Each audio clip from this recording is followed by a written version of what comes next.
Woo!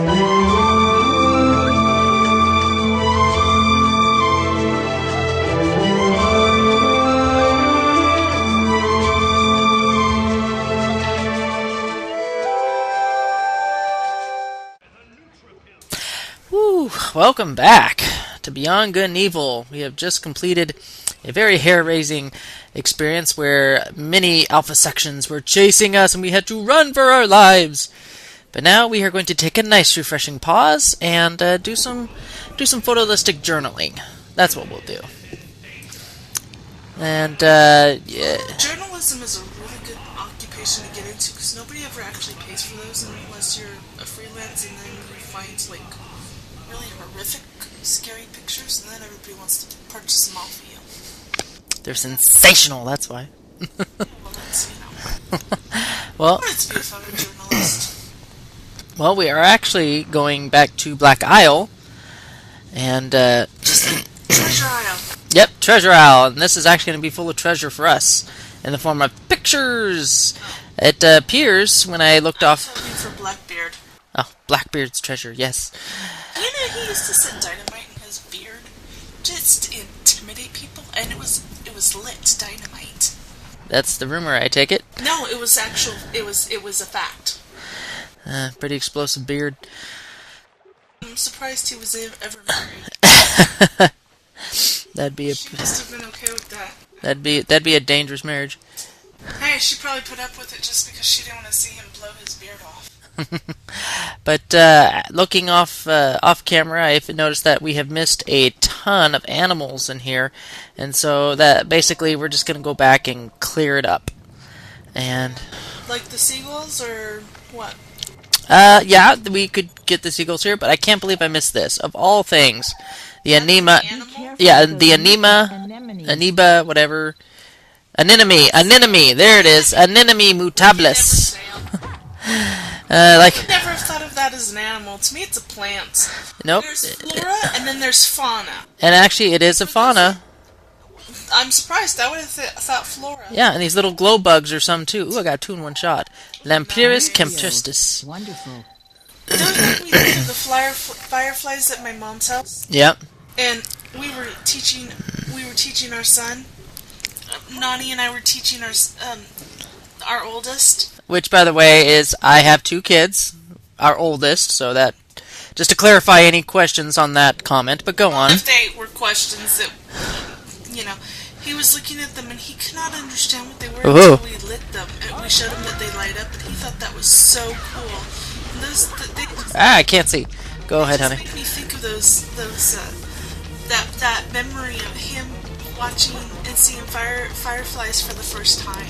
That is a cool moment for any young kid. Fireflies. I don't think he remembers them, but I do. I remember that.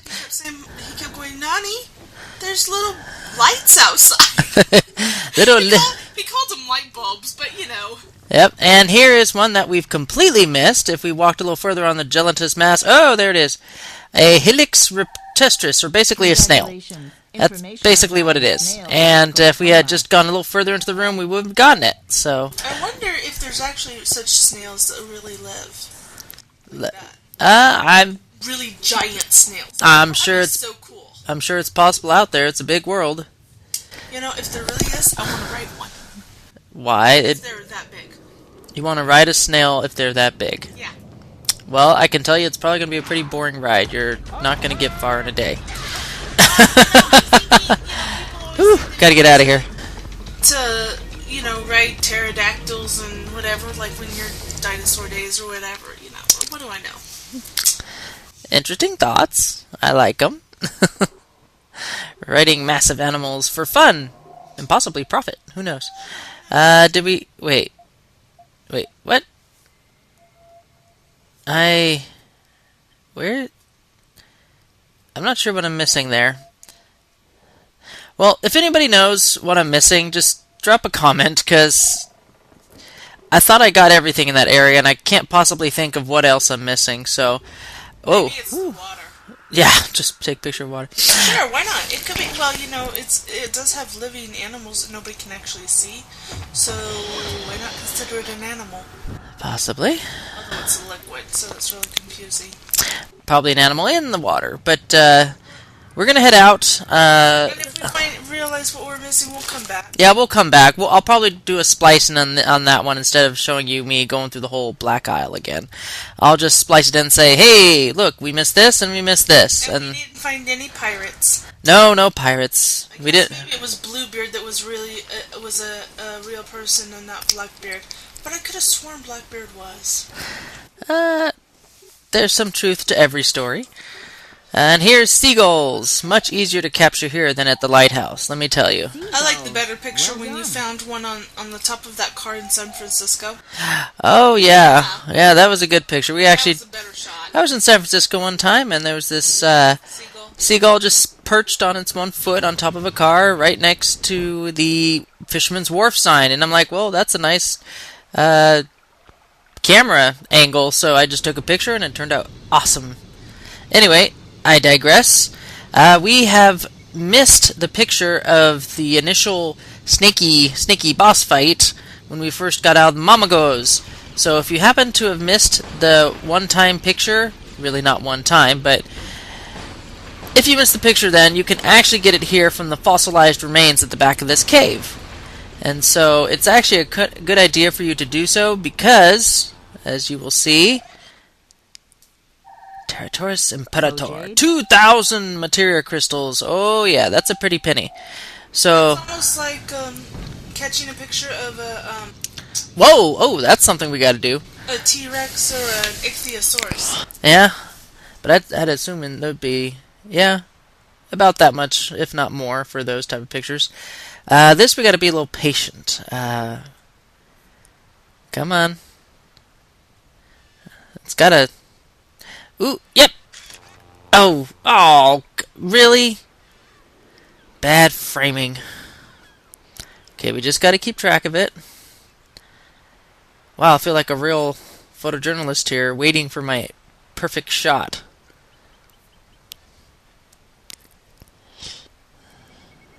Oh, there's the tail. It's getting ready for a jump. It's getting ready. Here it comes. Ooh, that was a good shot. Whatever.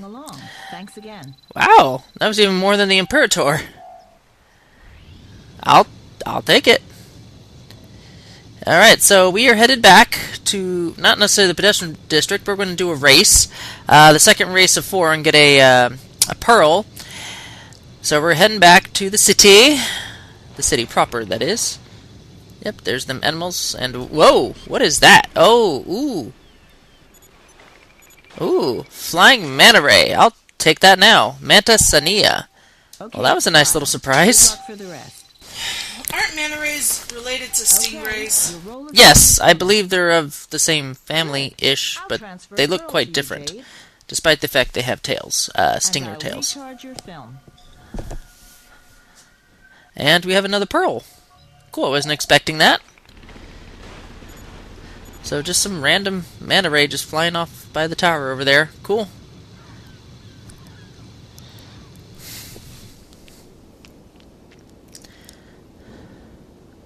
The main canal. Man, I really want to go back to Venice again after playing this game. Real main canal, or is it all just? Oh no, yeah, it's all canals, but there's actually one main canal that runs through the majority of Venice. I can't remember the name of it, but most of the thoroughfares and the taxi boats, yeah, they have taxi boats, go along that canal and take you to various parts of the city. It really is pretty amazing. But alright, race time. The record is 2:28. I may beat it, I may not, who knows. Alright, let's get going. Come on. Woo! Passed you up already. Ooh, already in 5th. And the difference between Jade and... No, correction. The difference between Double H and Paige when it comes to races and other similar events, there's not really much of a difference other than dialogue. Each of them are quite ecstatic at being part of the action. They both get pretty wild. And in fact, Double H is even... Yep, see, there he goes. Double H is even more wild than Paige, and he just goes, woo! See? See what I tell you? That's Double H in a nutshell. Sounds like a typical. Alright, second lap for the little rookie. Little does he know. I kind of like that name, Little Rookie. If I can have a good quality nickname, it'd be Rookie. Rookie, huh? You want to be called Rookie as a nickname? I don't know, maybe. I don't know. But, yeah, you avoid those grass patches because they just slow you down. And already, I'm not even on my third lap, and I'm already on second place. This is going pretty good. That and this track layout isn't too terrible. Oh my goodness. Yes, we're in the lead. Now if we can keep it. That's the one good thing about these racing games in Beyond Good and Evil. They don't cheat. So if you stay in the lead, you pretty much have a 99% chance of keeping the lead until you end the race. Whereas in games like Super Mario Kart and other like F-Zero and stuff, yeah, the game is a cheating little you-know-what. Like, you're like minutes from the finish, and then all of a sudden one of the other opponents gets like a lightning bolt and shrinks you, or like a homing blue shell, or something just completely awful and game broken, and then you've lost your lead and you're in like last place within seconds of the finish line. The game cheats. Ooh, and I set a new record. Awesome. Less than a second. But yeah, with these races, I feel it's more fair, and they're just a lot more fun to do, even if there's only 4 of them in the game. And for the mere fact that the game doesn't cheat. And the game plays it straight, so if you beat them fair and square in the race, they have no... Ooh, extra prize money. They have no extra bonuses or advantages to, you know, kick you off your perch. So, I like that about these races. Alright, so I think that's all we can do for now. Let's go back to Mama Goal and find out what the next... Yes? You gonna sing that catchy song every time we go and Mama goes?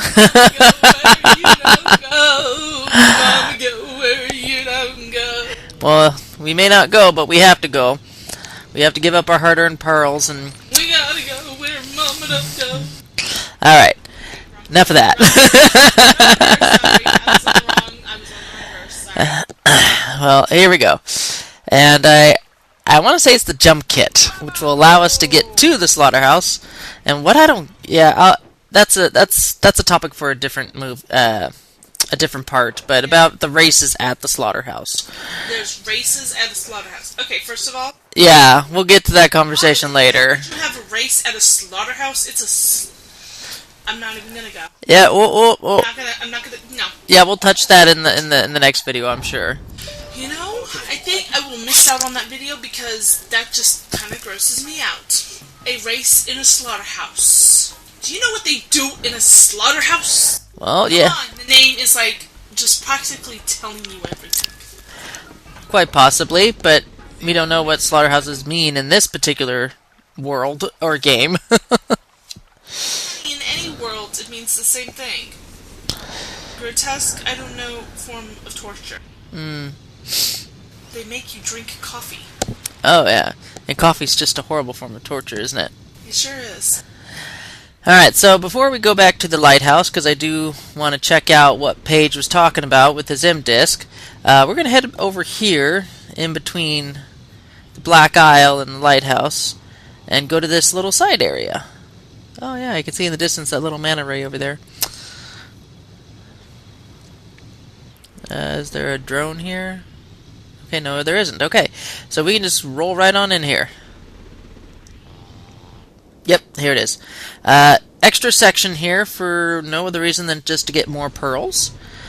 So we're probably gonna, yeah, I'm about a minute away, it looks like, from my final time, so I'm gonna call it here. But ooh, we have one extra picture of another animal here, and these are just similar to rats in that they're just small and annoying, and they get in your way. Macropodia omnivora. Okay, Whatever the I heck filed those the are. picture. Killer slugs, whatever. Slugs with pincer mouths. It actually looks like they're not slugs, are they? I don't know. But we're gonna call it here, so we're gonna open the door And there you have it. So we'll see you later.